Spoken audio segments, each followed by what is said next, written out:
Did you know it's easier to pass some state bar exams than to pass your HR certification exam? That's right. Passing an HR certification exam can be a real doozy. But no worries, my company, Performance Renew, has figured out all the tips, tricks, and hacks to passing your HR certification exam without going through thousands of pages of material and unnecessary information. Want to know what that's like? Then stay tuned. I'm going to present to you the Performance Renew HR Certification Crash Course. Here, we're going to learn 5 lessons to passing your HR certification exam. Stay tuned. Lesson number 1. The employee is always right. That's right, the test writers on the HR certification exams believe that when you are rolling out an initiative or a program that relates to HR, you should always get employee input because they're always right.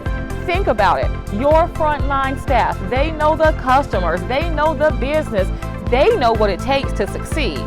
So if you see a question on your exam, such as this, the answer is always, that's right, the employee is always right. Employee input. That's lesson number 1.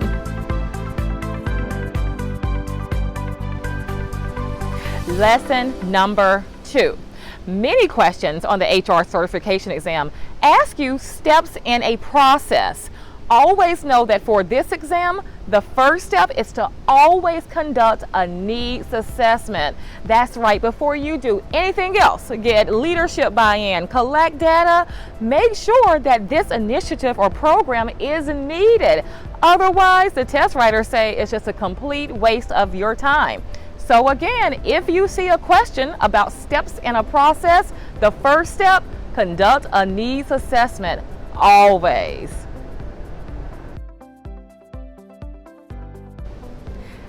Lesson number 3. Last lesson, we talked about steps in a process and how a needs assessment is always your first step. But sometimes the test will ask you what's the most important step in a process. If that's the case, you're going to say senior leadership buy-in. That's right. After you conduct that needs assessment, you need to make sure you have senior leadership buy-in. Without it, you won't have employee buy-in. They'll just think this is just another flavor of the month.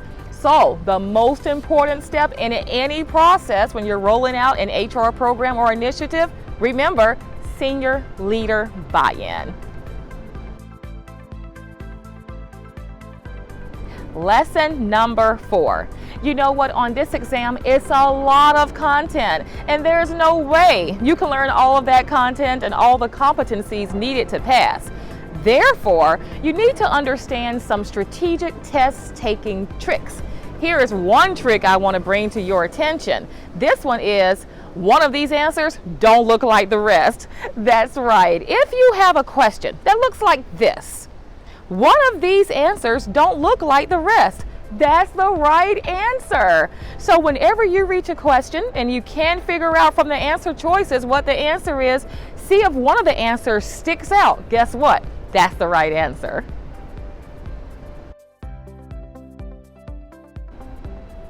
Lesson number 5, and this is our final lesson. When it comes to the HR certification exam, it's not just what you know, it's who you know. What do you mean by that, Natasha? Well, I'm going to tell you. Many seasoned HR professionals have a hard time passing this exam. They come with years of experiences. They come with a lot of knowledge.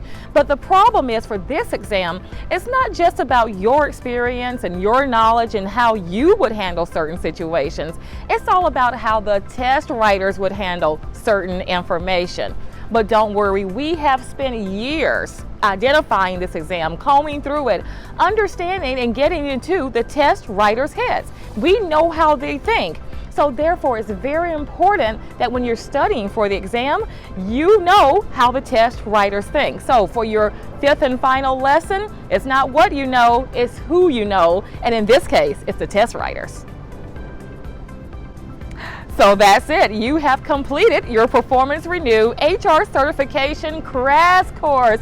Congratulations. But listen, there's so many more tips, tricks, and hacks to passing this exam. So I encourage you to head on over to our website, performance-renew.com, click on HR certification, and sign up for our next course. We start September 9th, and I hope to see you there.